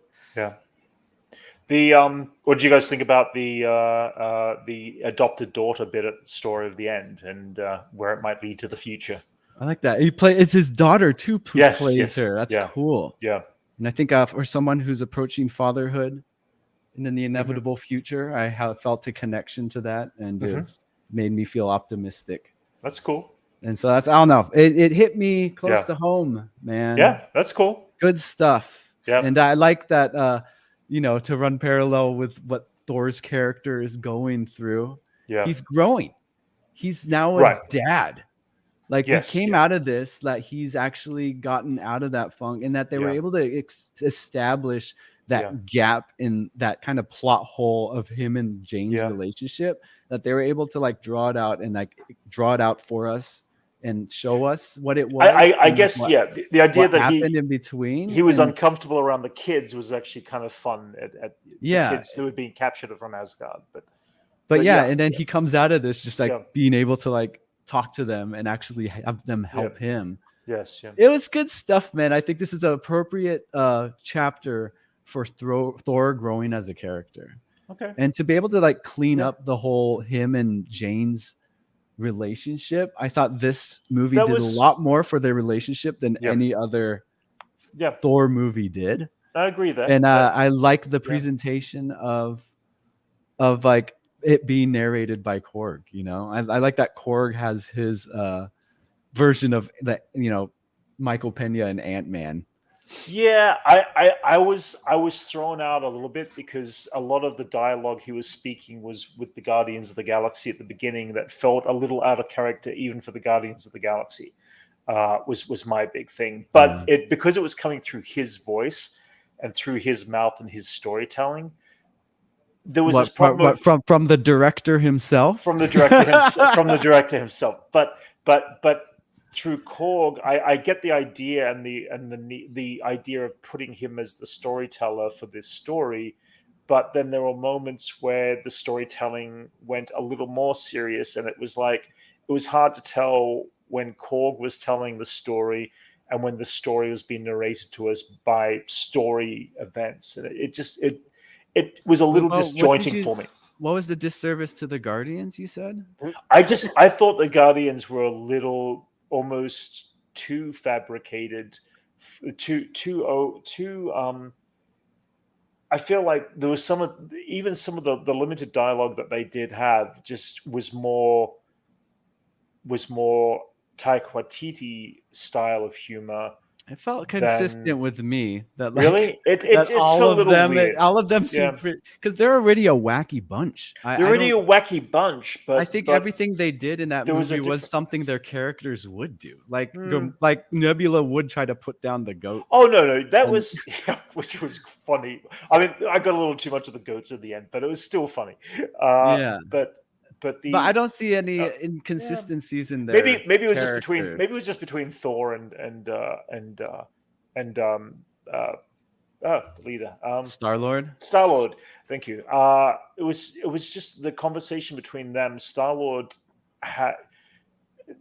it felt a little weird for me, and I did see it. I saw it a second time last night. And it's still coming back and rewatching. It kind of still had these tones in the first 2/3 of this movie that I wish they kind of ended Korg's storytelling and continued with the story without the dialogue that seemed to be coming from Korg throughout the first 2/3 a lot more. So what Brent's trying to say is that he's having problems deciphering what is the narration of Korg to actual dialogue in the film coming from the characters. From the characters, yes, as events took place. And I felt like that, I mean, is anyone else in the boat with Brent on this? No, because I'm trying to understand that, but I don't know what he means. It's like you said you watched Goodfellas. Did you say Goodfellas? Yeah, exactly. It felt that way because there's narration between he's telling this to him. He's telling you the story of like what's going on, and then his wife gets like a moment of narration. He's filling you in the story. It's like Martin Scorsese does it all the time. Like it went Street, it felt smoothly like that, and it's funny that I didn't feel smooth to me. It didn't feel smoothly. Departed, Goodfellas, and Big Trouble in Little China, right back to back with each other. That is a good mix. That's kind of matches. Yeah, and you know what? I don't know. The tone felt consistent, right, all the way through. I liked it. Like it was more jarring when Ragnarok chose to go that path, but they established it from the get-go. He's talking to a skeleton, and then the first thing the skeleton does is like, just his mouth just gapes open, and then that pretty much said it, and nothing bothered me about the tone at all. Really, it's just, it's like, all right, this is great, and it's a good direction, and they're leaning on that direction, and I don't think it did any harm. I felt it was a little too heavy, in my opinion. I like the balance of it in Ragnarok more than I did in Love and Thunder, but that's just me, Yeah, that's the good thing about having opinions. And it wasn't a bad. Don't get me wrong. It wasn't a bad film, but it also wasn't on my top, anywhere near my top of the favorite Marvel MCU films. And we love opinions around here, man. So drop your opinion in the comments. You think about the film. Yeah, that's what we're here for. And what do you think as far as ranked in this current phase? Honestly, definitely below Eternals and Shang-Chi. Oh, below Eternals. I would put it above Eternals. I'd put it above Eternals, but Eternals. But below Shang-Chi. What about Black Widow? You say it's better or worse than Black Widow? I like Black Widow.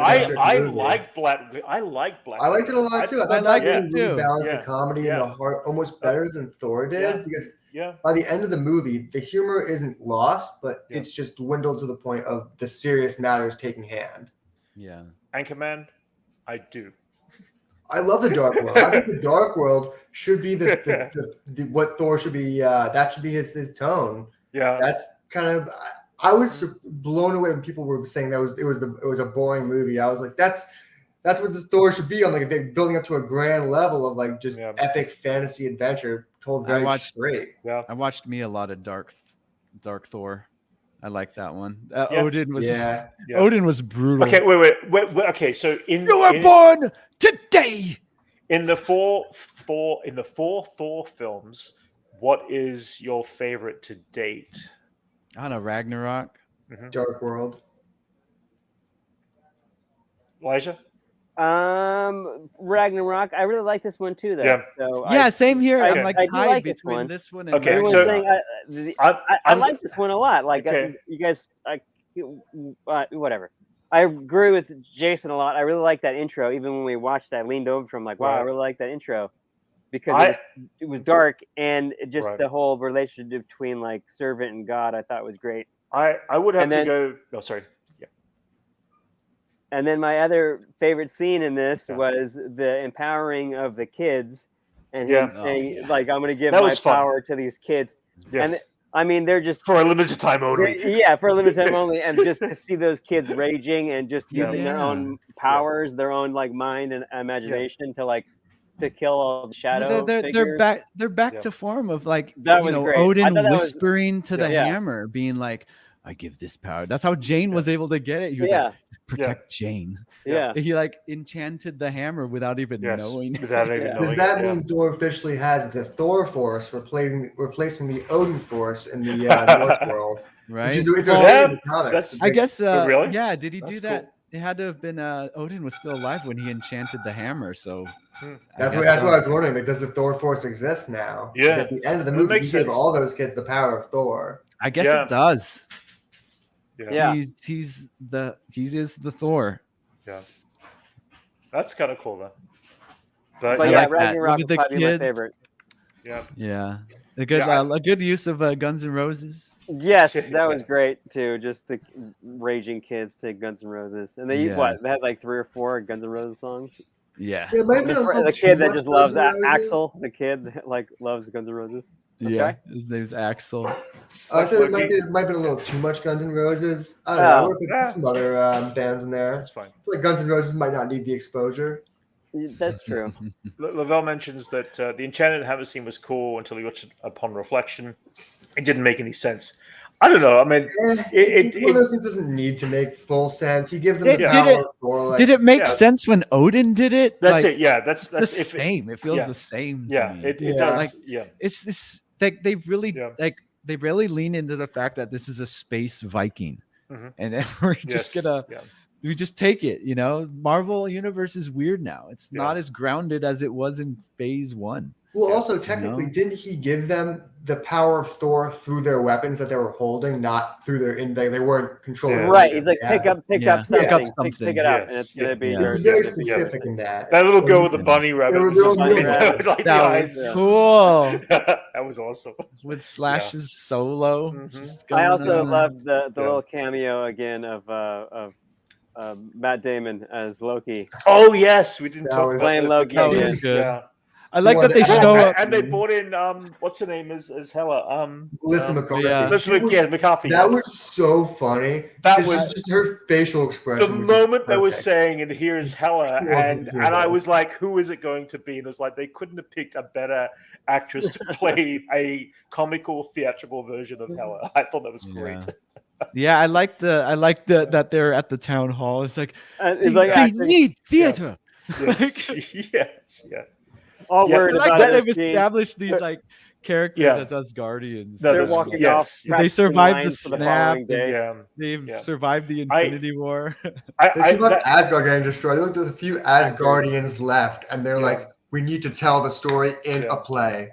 But as actually, the community of Asgard was portrayed a lot better in this movie than it ever has been portrayed. Yeah, I liked when they were like a community. It felt like Vikings, because every time someone showed up when they were fighting those shadow monsters, everyone would cheer, and that's what you expect from like Asgardian soldiers. And it was like everyone wearing their like Patagonia and fighting with swords and stuff. That's great. What did you guys think? Any moment where Thor screamed "for Asgard," which is like one of his catchphrases. Oh, really? That's funny. Well, I mean, what did you guys think of? I don't think he's never ever said that in these movies. I know that's what I was kind of expecting it in this movie, because they were literally fighting like kind of for Asgard in a sense, right? Like, especially when they were Asgard fighting. What did you guys think? What did you guys think of the Valkyrie at this point in the film? I mean, I feel like she could have done a bit more work. There could be a bit more work added to her. Everyone was at the right moments of their what I would expect of their character. Okay. You know, like Korg is just hanging out with Thor as his bro, and Valkyrie's kind of doing Old Spice endorsements, and I think they could have played on that a bit more for her. Well, they did. Did you see how developed Asgard is? No. Wait. You misunderstand what I say. Yeah, we saw that version of it, but I didn't feel. I felt like they could have played on more of it dragging her down, that she needed to be out there. And I did. I mean, I know she wanted to be out there, but and not doing what she's doing, but she was given a massive responsibility, to be the king of these people.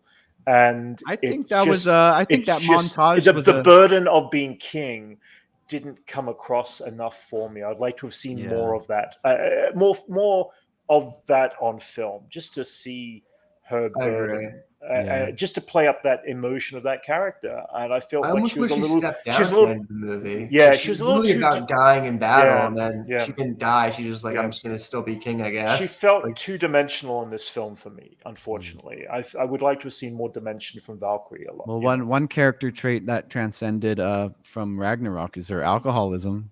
Yes. But beer wasn't essential. Yes. She has that like cocktail neon thing. Was that a ride that they took apart for their boat? Yeah. See, it was like a. See, this movie did what I wanted it to do, was to portray an airbrush painting on a van, and it did that beautifully, to the point where like now we started with like Thor being this kind of like, we paint Asgard as this realm of like gold and stuff, and now we have him, he's wearing like colorful colors, and he's riding through the cosmos and goats on a rainbow boat. That's it's so cool, and how we just accept that. We've come so long from phase one. From phase one, yeah. Makes sense. I will say, it felt weird that Jane didn't get a funeral of any kind. There wasn't any like. It wasn't that much. It was just her. There was a statue. We got the memorial. Yeah. You know what? This was like Thor has to tell Darcy, like, she died because she skipped out on her. That was my thing about that'd be too much. That's if we got all this stuff, it'd be like too much in a movie. I think being able to like portray these things with a montage, I think is a skill for a director. And they can always fill those little holes in later in other things. They can always go back. If we get like every little bit, I feel like there you could always add more, just like how you could always overpack. That's true. You'll always need that extra like 8th pair of underwear. There's nothing wrong with that, but then it becomes too bulky. I feel like if you keep it lean, and I think Taika Waititi has a great job of doing that. I did like Jane Foster and Valkyrie's connection with each other. I thought they felt like they were capable warriors. I like that you're having like a melee fight and you're not worried about them. Totally. That plot armor of the like kind of like the Fellowship of the Rings. Just like they're just sitting there playing around. So in one of our post-credit scenes, we saw that. Wait a minute, we talk about Natalie Portman's fake arms. Oh yes, the fake arms. I guess they did like shoulder pads. Seeing like them on the big screen. I was watching was the movie, yes. and you see them go. Whoop, whoop, Yeah, whoop, whoop, yeah. So on if the shot, if it's like a money shot, and she's then they're all like huge. But if you're Elijah, those might have been her real arms, and they might have defaked them when she was actually cancer patient and taken it down. No, it was like arm. I know. Photoshop and they increase. And it was just like one. If they go one more, then it would look really fake, and they went back down. Like, okay, it's like right at that one spot. So if you're confused on what we're talking about, early on when the first trailer launched, Brent was defending the fact that those are Natalie Portman's real arms. Well, I thought they were. She worked out. I guarantee she worked out, and she did training and all that stuff. But all I'm saying, and especially in that money shot of her appearance, they make them bigger. Yeah. But we had this big old argument. Brent, those aren't real. Yeah. And he's like, they could be real. You can work out that much. We'll see. Look what they did with skinny Steve Rogers. How did they do? We'll see. How did they do skinny Steve Rogers? So with this in mind, because of the flack that She-Hulk got because of the same muscle technology that they're putting into She-Hulk, do we have a bit of concern as to She-Hulk continually being dominant on screen with a lot of CG enhancement? I'm not going to think anything till I see the show. Yeah, that's a trailer. But you are right though. Yeah, you're right though that it was there were some scenes. I'm not going to say all the scenes, but there was some scenes with the Mighty Thor where she did look like the enhancements on the muscles were a little bit off, even for feature film wise. And your eye could catch it at moments in time. And she's just bigger. I mean, she stands taller on screen. She's standing taller than Valkyrie. Like she's like Natalie Portman is like 5'2" and like increase that line weight by 0.2. Yeah, so she's like sitting on like Thor. 3 apple boxes. Standing on 3 apple boxes. The post-credit scenes reminded me of the post-credit scenes from Guardians 2. Wait, Anchorman, you haven't seen it? The post-credits. Yeah. There was no Loki in the film, though. Yes, there was Matt Damon. Flashback and a flashback. Flashback of all his deaths. Yes. Yeah. Does Matt Damon count as a Loki variant? I would like to see Kevin Smith's Loki as Loki. Okay. Matt Damon did Kevin Smith's Loki in a Marvel movie. That would be fun. That would be funny. Yeah. That would be cool. Yeah. So the last thing I want to talk about was the little scene we saw in the post-credit scene there at the end with Zeus, who obviously, again, another character that did not die in this film that could have and should have died, it felt like, suddenly comes back and hasn't died, and he's talking to his son, Hercules. He's back, and that lady's just kind of like dabbing the wound. I couldn't stop but look at that, and she looked like she was like scenic painting it or something. Yeah. So the idea of Hercules within the MCU, which I'm not familiar with, but Max, you have a bit more insight into Hercules. Yeah, he's in the comics. He kind of acts like a big dumb Thor. Okay. You got to think about Greek mythology is it's open IP, dude. Yeah. He's been in the comics for a while, like more than 30 years. Mm-hmm. They had his headpiece in the movie, right? It's basically what he wears. His outfit was spot on. Yeah, it's pretty spot I think in the comics he usually has redder hair though. He doesn't have like as dark hair like that. I think it's more like brownish red. Yeah, I'm not too sure. But at the same time, what does this mean for the future? I feel like we're going to see conflict here between Thor. I feel like Thor wouldn't have beat Zeus at his prime. We're getting an older Zeus. I feel like right? That's why this based on what Black Loki's saying. Yes, but that's why he has to. Yeah, he needs his champion. Yes, but he was able. He knocked him down. He didn't. I guess he bested it. It was a cheap shot. I guess. Well, is Hercules stronger than Thor? He shot at him. He threw it back. Hercules and Thor are a pretty even matchup. Even matched. I mean, Hercules and Thor. I mean, they're bros in the comics. Like So they get to a point where they respect each other. Oh yeah, they fought Like, alongside each other a bunch. Yeah. But I'd say so. On raw strength, they're probably pretty equal, but Thor has the edge of lightning. Yeah, but Hercules could beat a robot Thor. I mean, yeah, that is very true. The LMD Thor was it? Yeah. Without the Civil War Thor, right? The one who kills Giant Thor, Man and they have to bury him. Okay. But yeah, so they're pretty evenly matched. But yeah, Max is right. The lore librarian's right. Behold, lore librarian, Max. There you go. Well, guys, any last minute thoughts on Thor: Love and Thunder before we head off? What's his name? Roy Kent as Hercules is such funny casting. That's just. Is he Greek? He's Greek, right? Is he a Greek guy? I don't know. That makes sense. Remember. You know what? I like that Russell Crowe played him as a Greek man. Yeah, that was what I love so much about Zeus. Is he actually was like he seemed like a Greek dude you would meet.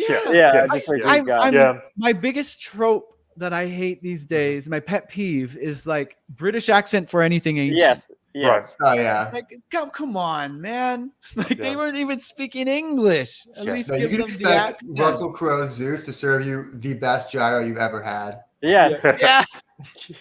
Cooked by a god. Like, give extra. Yeah. Give me a Gyro sauce. Give me extra sauce. You like the sauce? I need that tahini sauce, man. Yeah. Yeah.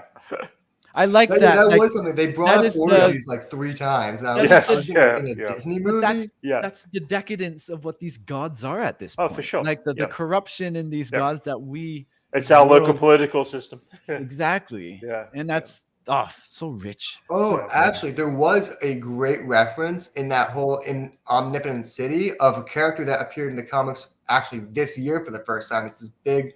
I don't know if you saw it, this giant eye god. Yes. Oh, yeah. He's from the new X-Men run that just came out, and that was just I can't remember his name, Aura something, but it's just it was a great reference. That I was like, I had to look up and do a lot of research, and it was confirmed today that that's who it is. You see the dragon from Shang-Chi in there. Oh, it was from Shang-Chi. Yeah. Oh, that was the dragon. Oh, no, actually, I don't think that was him. I think it was just. That wasn't. I thought he was gonna be like Fing Fang Foom or something. All right. Yeah, that would have been a good place to see. I think if Taika was gonna use Fin Fang Foom, he'd put the shorts on him from the comics. It'd be comic accurate. I mean, we had the Bow God there. Yeah, I was gonna say the Bow God. Nothing is out of line. Yes, yeah. We had a Carpenter God that looked like Jesus. Yeah. The Carpenter God. The Carpenter God, yeah. And the Rock God was sitting on a pair of scissors, which was still like the Game of Thrones. Yes, yeah. And that was the animated. It's in the lore that rock paper. Paper scissors. I didn't even think about that. That's why his revolution didn't work. He didn't have enough paper. Paper beat him. Yeah. Oh. He mentions that in Thor. He didn't print enough. He didn't print enough pamphlets. That was a good one. By paper. That was a good one. Okay, I didn't catch that. And one. He introduces his character with a paper rock scissors joke anyway. Yes, so. Yeah. It's already out there. He put it in the lexicon. That's it. Yeah. I will say they did retcon that all of them are men, because in the first movie he talks about his mom a bunch. Exactly. Yeah. When I was saying that outside of the theater, I was like, well, one inconsistency I spotted was that no one came to his revolution except for his mom. Yeah. Yeah. Which is very specific choice of words, but doesn't really matter. But it was a dialogue thing because you're introducing this character and you want him to be as soft as possible, and it's better to hear my mum than my dad. Yes. Fair enough. Either way, guys, this was fun. The Freddie Mercury, his husband. Yeah. Yes. I thought it was like a Dwayne the Rock Johnson reference because wasn't his name Dwayne? Oh, his name was really? Dwayne. Oh yeah, maybe. But the Freddie Mercury reference. It was like the Freddie Mercury references outnumber the references to The Rock. Yeah. That he's gay and has a mustache. Yeah. Anyway, so I'm gonna go with Freddie Mercury on that one. I like that his name's Dwayne though. Yeah. So, guys, we probably will continue this conversation on Jason's Twitch channel this week. I'm sure we'll have much more on Wednesday. We can come by, watch me draw. Yeah, that's it. Yeah, and we will probably continue some more of this conversation over there for sure. Everybody out there in chat, thank you guys so much for tuning into us and watching. If you have not already, please like and subscribe. And this week we've got the season finale of Ms. Marvel, which then we go quiet for a couple of weeks with reaction videos, because I think after that we end up jumping into Andor. I think at the end of we could do some August. Of those Industrial Light and Magic. We should do some. Yeah, we could. Yeah, that'd be worth definitely talking about. Do that. Yeah. I mean, even if you edit it down and we don't do it live or whatever, or, you edit it down to clips and just like certain points. Well, but that would be fun to at least watch and talk through together. And, I still haven't watched any of the Boys season 3 yet, so I do need to sit and watch that. So maybe we'll do some reaction stuff on that too. But everyone out there, thank you so much for joining us, and we shall see you next Sunday. Wait, and don't forget to pick another target, a military target. Then name